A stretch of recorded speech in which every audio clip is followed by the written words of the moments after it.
readers, reviewers, countrymen. lend us your ears. Thank you to all of our bindery members. Thank you to the Pit Fighters, the First Swords, and all of the Bright Stars. Truth and courage. Hello and welcome to the channel. I'm Will, this is my brother Ed, and today we're talking about the 2026 book releases we've read, plus the ones we want to read. Pretty self-explanatory. Should we get into it? We should get into it. We're the Brothers Gwyn. We love to talk about fantasy books, historical fiction books, horror, so much more. Basically, if it's a book, we will probably want to read it. We don't discriminate genre over here. But I think most of this list is fantasy because we're a bit more up to date on what is coming out in the fantasy world. But Will, please start the video off with a great book to recommend. First up is by one of our favourite authors. It is Our Lady of Blaze by Sebastian de Castell, book 2 of the Court of Shadows series. But you can start with this because he's writing 3 or it might be 4 standalones, and then the 5th or 4th book ties all those perspectives together in one book. So What until about the that day, 6-7? Oh, well, he started before that trend, so maybe you know he'll be expanding the world just to fit that trend. Would that make you happy? Maybe. But this is a psychological fantasy thriller that shows not everything has to be huge armies and gods destroying the land, although we do love a bit of that. It shows it can be a bit more intimate. It's slightly epic, and we've got a dukedom on its knees. We've got 12 ascendant families who are vying for power. They try to oust each other so that noble families who aren't in charge can take their positions, and some are just trying to cement their place. I would say this book has like thriller vibes with a psychological element. There's a dual timeline, which isn't usually to my taste, but Sebastian de Castell wrote this better than anyone I've ever read write a dual timeline before. This is my favourite example of that. And also I would say it does retain that kind of swashbuckling excitement from the rest of the Greatcoats books. But I would also say that if you're looking to jump into a Sebastian de Castell novel for the very first time, this is the book to choose. I agree. Very nice. And another book that is coming out this year that I read myself was The Demon Star. So Will hasn't read this yet. You're going to be reading this very, very soon, Will. We will be doing a review of this. It comes out on the 28th of July. This is published by The Broken Binding in the UK. It's by Jesse Aragon. This is a story of gods, of demons, of exorcists and other planets and so much more. We have 2 central POVs, and my pitch for this is Between Two Dunes. This is Between Two Fires meets the world, the wacky cosmic horror of Dune. It is incredible. There are religious conflicts, there is otherworldly strangeness, there is the pacing of Red Rising, there is a female character in here who will join the ranks of Orca, Misaki, Lide, and it is just a book that will pull you out of a reading slump, and it will drag you along for this horror-ridden fantasy space opera journey. You had me at Between Two Dunes. It's a cool pitch, isn't it? Yeah, not quite you had me at Hello, but yeah, pretty good. That is quite a pitch, Ed. Thank you, Will. That's pretty insane, you could say. I'm really excited to see people's reactions for this because I think it's going to be very, very popular. It kind of ticks a lot of those boxes. It's got found family. It's got one POV who is an exorcist. So there's these kind of demonic vibes as well coming through there. And just the kind of the otherworldly nature of the sci-fi world is very, very exciting. So yeah, you should pick up The Demon Star. It's probably out by the time this video is out as well. Hopefully we can get it, within a few days, Ed. Maybe. If we can be, on time. That is rare. Next up, a fantasy book that has only been out a few months, and that is The Mistral, and we both read this. This is by Felix Moss. He's a new debut fantasy author who is inspired by kind of the traditional books that we grew up on. But do not fret. It may be inspired by those familiar tropes. It may feel, like nostalgic and like welcoming you back into your childhood in some ways, but it is very nuanced and unique. It is embracing the political intrigue that dominates modern fantasy, but combining it with kind of those themes of having characters that you're obviously rooting for. It feels like a fantasy world that isn't completely grimdark, and it's rooted in kind of, like greater beings lending power to those below, which of course you see in modern fantasy, but it's very popular and common in fantasy of, say, the 80s. So you feel a lot of that. I think it's a great mashup of kind of different generations. Felix Moss feels like a really fresh voice, and doesn't have too much action, but it's the stakes and the tension that builds up that makes you feel like you're in a fight when it's just, you know, a bit of diplomacy. There are magical winds, there is dueling, there are some great characters with brilliant motivations, and I love the way the characters kind of interact with one another. I think this is going to be a big hit. It's great to have those traditional epic fantasy vibes back in a modern release. It really is, Ed. Now, back to you. Back to me in the studio. The Sisters of the Lizard is book 2 of the Rakada series by Jackson Ford, and this follows on from the amazing ending of the Bone Raiders. And what I would say is that this book levels up the action, the world of the Bone Raiders. We have a group of kind of Mongolian-inspired fantastical tribes. We have these people that are facing against an encroaching Khan, and the way that they are going to try and defeat him is to tame, if you can, the great lizard beasts that prowl the plains of the steppe. And we have some brilliant characters here. We've got, again, amazing relationships. This is what I'm noticing with the last few reads, really, is that I'm really hooked on these characters, but mixed in with the wonderful kind of fantastical vibes of the world and that world building, which usually isn't one of my focal points, which isn't one of my focuses, but it has been lately. I've been really enjoying seeing how unique these worlds are. Now, one thing I'll say about Jackson Ford is actually two things. Number one, he'll make you laugh. Number two, he might even make you cry, because there are some seriously emotional parts of this story. It kind of veers away from the whimsical fun of the Bone Raiders, and although it is fun, it does have those kind of very quippy one-liners that will have you cracking up. It also does have a layer, an element of depth to it that maybe the Bone Raiders was lacking, I think, but the Sisters of the Lizard completely improves upon that for me, and I really, really enjoyed it. Very nice. You're just putting me to shame that I've not even read book 1. Yeah, Ed. It's okay. There's a lot of books to read, Will. It's true. Jackson Ford has probably sent an assassin after himself, but that's It's true, okay. and I'll know when I see a massive lizard running at me. Yeah, you will. Next up is a book we've both read, and that is Yesteryear, possibly the biggest hitting book release of 2026 so far, regardless of genre. True. I timed that pretty poorly with as soon as you sipped, I stopped. Is that a segue for me to talk? Yes, it was. Really? Do you want me to talk Nice. first? Or No, you I can can talk talk? about Rock, paper, Yesteryear. scissors? No, you go for it. Oh, okay. Well, Yesteryear is about a social media trad wife, contemporary fiction, and she is advertising this role of, you know, the wife should work at home, the traditional values. But she has a social media account that's got 15 million followers. And pretty ironically, Not she far spends from her us, day really. working on her social media account. So Yeah. immediately you've got this, well, you're not practicing what you preach. 6-7. Oh no, Ed, definitely not. You're not practicing what you preach. Yeah. And that is obviously developed across Yesteryear. And there's a few different kind of storylines and dynamics and progressions in this story. You've got Natalie, the main character, going back to her formative years and seeing how she's ended up in this position. You've got her in the modern day dealing with possible scandals dropping, and that may be ruining her life, and we'll see if she can overcome them or not. Some of her own doing and some of those around her. And then third of all, what I think a lot of people are hooked by it in the blurb is that she wakes up and she's suddenly in 19th century America. What she's been preaching is kind of this paradise, and so she sees, really, is it the paradise that she is saying? And so you've got these three elements. I think that was actually the weakest for me, wasn't given as much attention, but is the one that is hooking a lot of readers, and I can see why it has done so well. It's very accessible. I think it's very relatable to a lot of different people, especially it doesn't make the entire story about social media, but it has, of course, some of these messages about, you know, false identity and, you know, pretending to be someone you're not. But it's not to this extent that I think is really preachy. So I think it struck a good balance. I think it's not my favourite read. Well, I don't think I know it's not my favourite read, but I'm very glad I picked it up, and I did have a really good time, and I think a bit better than you did. Yeah, I wasn't the biggest fan of it. I was really hooked in the beginning. I loved the way that things were beginning to unravel from this woman's life, and there were seeds there was mysteries that I really couldn't wait to uncover, and unfortunately I think the process of uncovering these mysteries was a little bit lacking, and the segments that went back in time in the historical period, I think they were just a bit of a novelty rather than there for any real substance.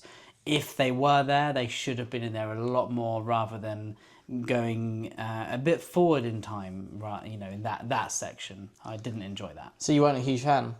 No, well, no, not really. So if I was an industrial fan, you'd be like a handheld. If that, probably Really? probably one you found in the airport. Oh, no, Someone's cast no. it away because the battery's gone. Don't So be like it that. lasts for maybe 20, 30 minutes, and then yeah. Sorry, Wow. man. Sorry, it's okay though. You can't love every book. Then you wouldn't have favourites. That is true. Yeah. It really is The Book of Fallen Leaves by Alex Tamaki. This is Shogun meets Game of Thrones meets Princess Mononoke, and it is a book that both Will and I rated 5 stars. We have also interviewed Alex Tamaki and reviewed the book on our true. channel. Both of the links will be up in the corner if you are desiring to go and have a look at that. But this is a debut that needs to be on everyone's lips because it is in a kind of a fresh, fantastical Japanese setting. It's even based on an ancient Japanese poem, isn't it? A story. And Alex Tamaki is a brilliant writer. He comes from kind of a screenwriting background, and that really shines through the pages with strong character, good dialogue, and a world that is complex. Families that are vying for power and control. And then there are these fantastical elements like gods and ghosts and god-infused ghosts and ghost-infused gods. And it really is totally addictive. Yes, I completely agree. I could talk about this for a long time, but if you want more eloquent thoughts, then you can check out our review, and they're only slightly more eloquent, but a bit more than I would be right now. So you can go check that out. Next up, I have got that just I read is Operation Bounce House by that little-known author who's been growing the last few years. What's his name? Matt Dinnerman. That's it, Matt Dinnerman. Course, yeah. So Operation Bounce House is a departure from what has kind of made his name, that is Dungeon Crawler Carl. And this is a standalone, and we're set on a planet far away, and basically humans have gone to this planet. They dropped off a lot of technology, but then they kind of just cut contact. So there's agricultural bots that are farming the land, but you know what? It's a bit dangerous out there. And suddenly this is being used as a bit of an experiment for a game for Earth, where people are renting robots to kind of manage, but from home, a bit like Ready Player One, and they're making war on this planet, basically, just for fun, for views. And so the people on this planet are just trying to survive the time frame. Like that program, like BattleBots or something. Do you remember that I program? don't, but maybe. Oh, that was great. Yeah, well, if you watch BattleBots, you can let us know in the comments Was if it you think Ed is BattleBots? right. Royale Bots, something like that, yeah. But it was really well written, classic Matt Dinnerman. You've got kind of compelling characters, you've got a lot of wit, a lot of humour, really playing around with creativity and like modern, like new kind of technological advancements. And yeah, it was really great contained in a standalone. I cannot wait to read it. This is going to be one that I read very, very soon because I am loving Dungeon Crawler Carl, but I feel like it'd be quite nice to dip out but still read a Matt Dinnerman book because there's nothing like a Dinnerman book out there, I don't think. No. Is anything ever going to scratch that itch? It's high energy, you know, it's really addictive. It feels like it's welcoming you in. I've read, I think, 4 or 5 of the main installments, and now Operation Bounce House. I'm ready to go back to the main world. You recently met Matt Dinnerman, didn't you? Was he a pleasant chap? He is one of the nicest people you'll ever meet. Really? Yeah. Wow. I know. What a man. I'm lucky. It's just crazy. It was at Celsius 232, Spanish Festival, but festival. The Spanish fans are just incredible. Yeah. And got to hang out with a lot of authors because I went to, accompanying Papa Gwyn. Oh, you've got How in the lucky am circle I? there. haven't How you? lucky am I? Name your top 3 authors there, Will. I am not doing that. Well, There are what too authors many did you that are hang out amazing. with that you really love to spend time with? Oh, there are so many. There's Ryan Cahill. Yeah. There was Matt Dinnerman. Yeah. Christopher Bjornman, who, Wow. we've talked to for years, but finally got to meet in person. Joe Abercrombie, of course, one of the funniest people you ever met. Matt Dinnerman, one of the nicest people you'll ever meet. Samantha Shannon. I just need to read Priory of the Orange Tree, but Yeah. Samantha Shannon is brilliant. Joe Hill. Joe Hill, yeah. So many. There's Annalise Avery, and I need to read her work. She is lovely. There's so many authors, Ed. Yeah. I'm glad you had a If I great carry on, time. I'll just be listing all 20. Yeah, I don't talk about it anymore. Next time we'll go together. Yeah. Next up is Shall there I actually do any one? more? I Sorry. read Dream of the Jet Black City by Pablo Castro. This is Strange the Dreamer meets The Library, The Shadow of the Wind, which is the library series. And this is a brilliant debut How many fantasy stars work. would you give Shadow of the Wind? I would give it 0 because I haven't read it. Oh, wow.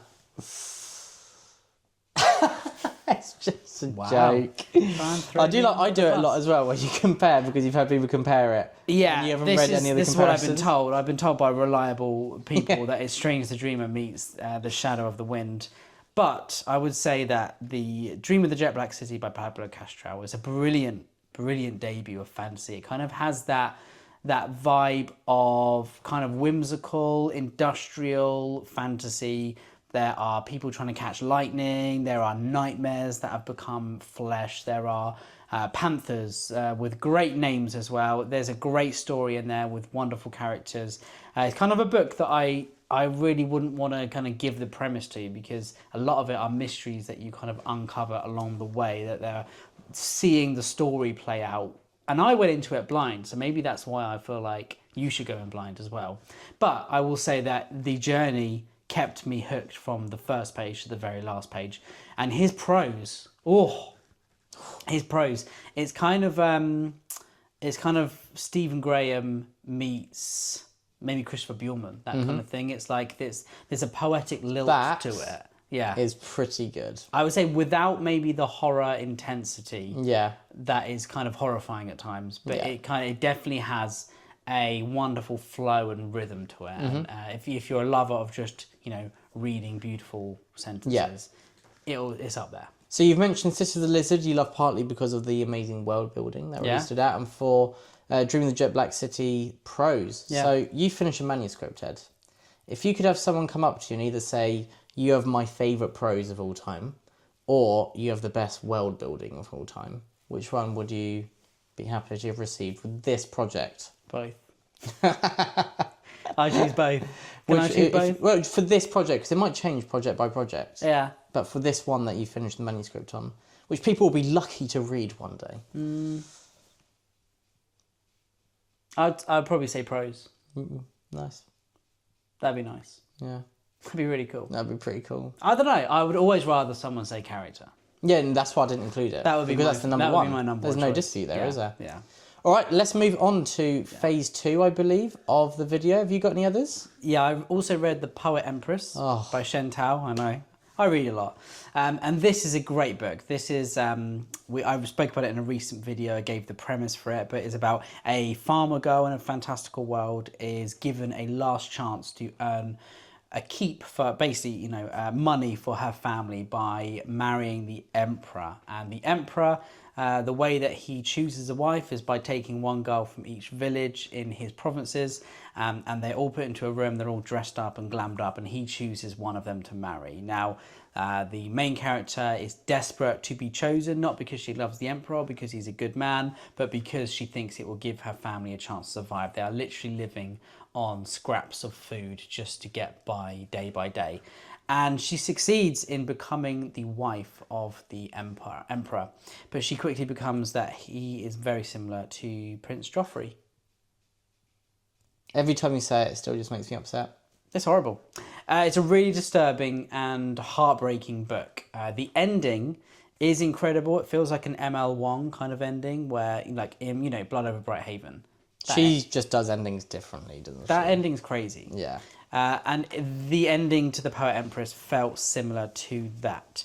I really enjoyed the way that it was unraveling these characters. There was a lot of uncomfortable scenes, and it was definitely marketed and labelled wrong. Because anyone who says there's romance in this book needs to be shot by a firing squad. Shots fired.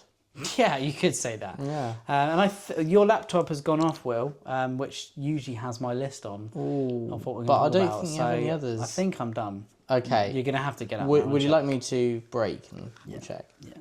And the last two for me were The Daughter of Crows by Mark Lawrence and The Last Contract of Isako by Fonda Lee. Now, I think back on Jade Legacy fondly. So I was very excited to read Last Contract of Isako, and it is a cyberpunk setting, which admittedly is not my favourite setting. I still think her writing is brilliant. The character work of Isako was good. It just kind of didn't land for me, unfortunately. Daughter of Crows is the return of Grim Mark. I just love that. And I'm going to keep saying that. That's great. But it does have a dual timeline, which never really hooks me that much. I think Sebastian did it really well, although Mark is such a talented writer that he did it well as well, and it did make me enjoy it. By the end, I was a bit upset with it when I saw it, but Mark does like to do a dual timeline, but I did enjoy it, and I think his character work and the twists and turns along the way will have anyone, no matter what genre of book you read, hooked with it. Do you I know you really enjoy their stuff, Wonderly and Mark Lawrence, but as part of the motivation to read their books, so you can make those puns, because I think they're your favourite two author puns. Yeah. Grimmark and Fondly. Yes. Wow. Well, now we've uncovered the real Ed and what motivates Really, him. we only read for puns. Of course, for ammunition. absolutely. Who reads these days? Who even Next reads for up fun? onto section 2 of this video. It'll be a bit more quickfire because we haven't actually read the books yet. It is 2026 releases already published or going to be published that we're looking forward to reading. First up, I'm going to kick it off and not physically damage the book by kicking it with what I'm currently reading, and that is Harbour of Hungry Ghosts by Eliza Chan. This is historical fantasy set in Hong Kong, and it is about a family of demon hunters. The premise is excellent. I'm having a great time. I hope you pick it up when it's published in a week. And I think us two and the rest of the world should read The Wolves of War by John Gwynne. Very The nice. Wolves of War are bearing their fangs. Embrace the darkness. This is the new release from Papa Gwynne. I read the first draft last year. You've read the newer draft this year. Yes. Very exciting. And But I didn't read the finished draft. None of us have read the finished No. draft. Actually, Sadie has, and that's it, really. Wow, yeah. Obviously, the publishers as well. Oh, They have to Faith has as well. She's read this copy. Promise. Promise. Faith has read it before us. Her first fantasy book. Right. Fair enough. Yeah. That's a good. It's a good book to jump into. But we cannot wait to read The Wolves of War along with everyone. We will be doing a kind of a read along with our Discord as well when it comes out. But we're very excited. We will. Yeah. Yeah. Yeah. I'm very excited to chat about it more. Before we- because it's our Papa Gwynne's book. We're very proud of this one. We're very proud of Papa Gwynne. I think he's literally poured everything that he could into this book, and it's very special to our family. It's the most personal book he's written by far. Yeah, Yeah, and I definitely. can't wait to finally talk to other people about it. Yeah, I'm What is so this excited. about? I You know, know. you can't talk about it. Oh, okay, I'll just There's a have to couple wait of for other reviews people to out read it there, as well. but yeah. Yeah. Before we continue with the video, if you're watching this on Spotify, we would love it if you could like the video and you could give our show a rating. If you're watching on YouTube, if you could like it, give it a comment and perhaps share it. That would mean so much to us. We hope that you enjoy this video and the channel that we have slowly built over the last 4 or 5 years. You can also join us over on Bindery, which has tiers of subscriptions where you have exclusive content as well as access to our very VIP book club where we read one book together a month and we discuss it all together on Zoom. With the author themselves, usually, unless it is a book Posthumous release. Yeah, author, exactly. yeah. Count on Monte as long Cristo as- did yeah. raise its problems, I'll be honest. Jack Alexander was a great guy to chat Yeah. to. It was awesome. But yeah, we're very, very appreciative of the community that we've built over here on the Brothers Gwynne. And any comment, like, share, word passing through word of mouth, or just any negative comments as well, really help us out. So Wow. yeah, Let's stay away from the negativity though. yeah, true. It does upset us. Yeah, it does. We're not. It We is don't have upsetting. thick We have to be skins, do we? positive, don't we? Talk about the next book, Will. Next up, some non-fiction, because why has there not been any so far? That is just wrong. You said we would read widely, Ed. So I've got Athens and Sparta by Adrian Goldsworthy. This is a non-fiction release. What are you more of, an Athenian or a Spartan? Oh, an Athenian. Why? I'm Because not. you love to vote. I was saying I'm not tough enough to be Spartan. But they I'll would be make honest. you tough But enough. You sound like Ed Miliband. I really. I'm not tough. Oh yeah, I'm tough enough. Yeah, I don't know. Obviously, Gates of Fire makes me want to be a Spartan, but Gates of Athens makes me think I'm a bit more of an Athenian than a Spartan. Sure. Yeah. Yeah, I do like words. Yep. Yeah, the Spartans are a bit like. Obviously, they've been glorified, but if we're looking at those visions, They have they're a bit better- like they get down to business. Okay, but the Spartans have better quotes in history. And really, I think that's how you should judge a civilization. is by the key. Is by the key quotes Yeah. that come up on Goodreads.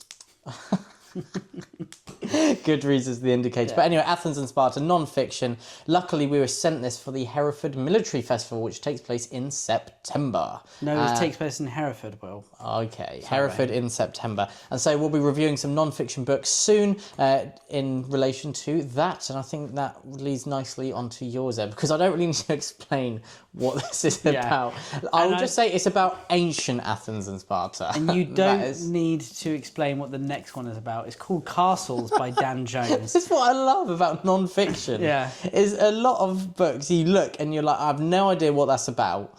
And if I have time in a bookshop, I'll look through the blurbs and I'll have a quick skim through. Whereas the non-fiction ready, I know what I want. I'm going to go in. Oh, castles. Nice. Yeah. I like castles. Oh, Caesar. I Cool. see castles. Yeah, nice. Yeah. Genghis Khan. Nice. That's pretty cool. Yeah. Amazing. So Castles is by Dan Jones. And of course, we're huge Dan Jones fans over here. Ed, on we're Brothers sub Win. 6 foot. We can be honest. Okay. We are miniature. we're minuscule Dan Jones fans, but we have big hearts. Really. My heart is as big as anyone will. It's true. I wasn't putting you down. You technically you were. Anyway, we'll be here all week. We actually won't. We do one video a week. That's true, yeah. We're busy. If Will. that, we are busy. Yeah. I mean, who would choose to have a baby soon? That is not got on the way yet. Okay. That is going to. That would be the next thing. Anyway, the next book reminds me of Will, and it is called A Snake Among Swans. This is by Hannah Kana, and I'm very, very Thank you for calling me the royal animal, Ed. William? I didn't realise I'm regal like a swan. I wouldn't go that far. Yeah, that's really cruel. I cannot wait to read this. I cannot remember what it's about, but all I know is Hannah Kana. Mm-hmm. And I've seen a lot of people raving about this book so far. Including Samantha Shannon. And she was saying, if anyone sees Your this new put down as bestie. YA, do not listen. Really? Because this is a very dark book. Oh. Yeah. Well, consider me hooked. Yeah. I'm in. Definitely read it. We'll also be reading The Thrice Bound Fool by Christopher Bjornman. This is book 3 of the Black Tongue Thief series. We love The Daughter's War to a whole new level. Of course. We loved Black Tongue Thief, mainly because of Christopher's Kerry Irish accent, and we cannot wait to love The Thrice Bound Fool. In my top 15 books of all time, Between Two Fires and The Daughter's War is in there. That was the most David Brent moment. Was it? I was waiting for you to respond because you looked up and then you just didn't say anything. I know, I'm sorry. So That's what made it. I'm thinking, That's what can there made be, it. if there's 3, I think Yeah. the only authors for that to be at the moment is Abercrombie and Papa Gwyn. Wow, well, not Robin Hobb. Definitely 2, Not but live maybe not ships. 3. Yeah. No, definitely not Light Ships. Pierce Brown? Who'd even read that? No, Pierce Brown, not quite there. I think he will be. Obviously, I've only read 3 of his books. So when I read the others... Cornwell? No, Ellie Harper? no, you can look through it. Amanda Scott? Do you really want me to go through who the... Jay Look, Kristoff? So I'm not going to go into the individual books, but you've got like four at least. Let's minimise it. Cormac McCarthy? Let's not have all 10 of Papa Gwyn's books, yeah? Okay. No, Cormac McCarthy, The Road, and All the Pretty Horses is on there. The top 15. Not No Country? No. Not Blood Meridian? No, not top 15. Top 15, Ed. Yeah, I know. So you got 2 by Christopher Bjornman, you got 2 by Cormac McCarthy. I've limited it at 3 for Papa Gwyn because I thought it'd be all 11 books. All these stipulations. You've got man. you've got Before the Hanged Last Argument of Kings by Joe Abercrombie. Joe Hill. And maybe even Red Country. Yeah, you've got King's Sorrow and Stephen Horns. King. Yeah, Ed, we're already at 11. Please stop. This could be like a 50-minute video. Okay, man. It that's was great. just meant to be exciting. Yeah. Show how much I love Christopher Bjornman. He's Look a at this, being great chap. Interrogated. Sorry. We will also be reading... Actually, are you sure there's not 3? Son of the Serpent by Shauna Lawless. This is the next book to follow up Daughter of the Otherworld, which is continuing Shauna Lawless' incredible stories set in Ireland and now kind of, the early medieval ages as well, which is very exciting. She's an amazing writer and we cannot wait to jump into Son of the Serpent. It's just one of those authors, Shauna, that I will read anything she puts out the month she puts it out. And next up for me is The Ballad of Ronan McCoy, and this is by Colin Morgan. Merlin from the BBC Merlin series. What's it about? No. So you just bought it because you liked Colin Morgan's acting in 2011. No, I have seen, honestly, unbelievable reviews. Really? Usually actors who write books, they get ripped. To be fair, part. Kenneth Branagh is on the front. Fair enough. But they usually get ripped apart, don't they? yeah. Whereas I think this average is like 4.4 on Goodreads. Wow. Yeah. It sounds great. I'm so gutted as it was my graduation when he had an event in London Oh, and the actress of Morgana went. wow. Who'd you rather meet, Colin Morgan or the actress of Morgana? Colin Morgan. I thought you'd say. He'd be in my top 10 people to meet. And Don't go into this. Well, surely what about, not. yeah. And the last one for the video is Rachel Gillig's new release coming out soon, which is The Knave and the Moon. And this is continuing the Night and the Moth series. I cannot wait to read more about Bartholomew and discover more of the world that Rachel Gillig has crafted, because she's a great writer. It is kind of labelled as a romantasy, but when I read The Night and the Moth, sorry, I just absolutely fell in love with the characters, with the world, the gothic vibes of the world building, as well as the side character Bartholomew, who's just a little gargoyle. And there's nothing wrong with romantasy. It's like saying epic fantasy. It's No, something what it is, it's ingrained in me that I won't enjoy it as much as other books, and that's why I use The Night and the Moth as an example of that's horse shit. Nice. But is it actually romantasy? Like, is romantasy a Well, very that's what I'm core saying. element? When it's labelled as romantasy, but then like obviously romance is the core of the story, but there are also maybe not the core, but it's like a big part of the character development. So it's not necessarily misattributed, Listen, but Papa there's a Gwyn lot has more to plenty it. of romance in his books. Two Yeah. for vengeance, one for love. But in my mind, romantasy is when, if you look at what is the most important element, Yeah, no. is it the romance? It's a big part of it, but it's also a great story, great writing. Yeah, Yeah, exactly. People need to put more respect on romantasy. more respect. I On say Rachel that as Gillig's someone name. who's who's read none of it. who's read like 4 books from it about nearly 8 years ago, 7 years Yeah, ago. you were probably Sarah J. Maas's Before first it reader. was trendy. Before it was I cool. I was there. I'm fairly certain she still 3,000 sold years books, ago. Will. I was there, Gandalf. I was there 3,000 years ago. Yeah. Nice. Very nice. That is the finale, really, of the Brothers Grimm video, and we hope that you enjoyed the ending to it. The Sounds like 4 we're people retiring. that Yeah. made it through thinking, what are they on about today? I'm sorry, we're both a bit tired. It's the first video we've been doing quite a while, so it's just nice to sit down and chat, Ed, Yeah. isn't it? But 8 days since we last recorded. Really? Yeah. Usually when we sit down for the first time after a while, we do go on more tangents because we're actually just catching up with each other. Yeah. Whereas you can tell when we're really sick of each other when a video goes really Yeah. smoothly. What's your and it's- favourite type of pasta at the moment? Ooh. As in, like, as a meal? No, like the actual pasta. The pasta. As a meal. I don't know. I haven't had any lately. Can you name 5? No. Could you? Probably. Show me. Macaroni. Yeah. Penne. Fusely. Fuse. Rigatoni. Yeah. Tor. Tourmaline. Spaghetti. And what's the one that has like meat in it?